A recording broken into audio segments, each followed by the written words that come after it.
जिल्ह्यातील विविध पोलीस ठाण्यांमध्ये घरफोड्यांच्या गुन्ह्यात पोलिसांना गुंगारा देत असलेल्या आरोपीला धाराशिव स्थानिक गुन्हे शाखेच्या पथकाने सापळा रचून ताब्यात घेतले। शुक्रवार रोजी धाराशिव गुन्हे शाखेचे सहाय्यक पोलीस निरीक्षक सुदर्शन कासार त्यांचे पथक गस्त घालत असताना पथकास गुप्त बातमीदारामार्फत माहिती मिळाली की जिल्ह्यातील विविध गुन्ह्यातील संशयित आरोपी नामे धर्मेंद्र उर्फ काळ्या विलास भोसले हा धाराशिव शहरात आहे अशी बातमी मिळाल्यावर त्याच पथकाने सिताफीने ताब्यात घेऊन त्याच्याकडे जिल्ह्यातील घरफोडीच्या गुन्ह्याबाबत चौकशी केली असता त्याने पोस्ट मुरुम, लोहारा, नळदुर्ग, तुळजापूरच्या हद्दीत घरफोड्या केल्याची कबुली दिली।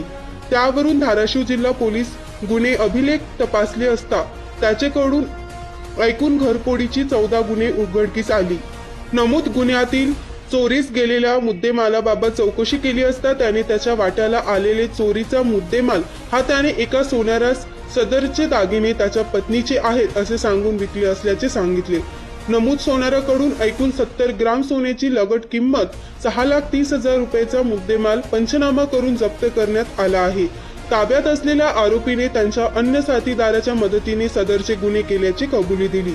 सदर कारवाई ही धाराशिव पोलीस अधीक्षक श्रीमती रितू खोकर, अपर पोलीस अधीक्षक श्रीमती शफकत आमना यांच्या मार्गदर्शनाखाली धाराशिव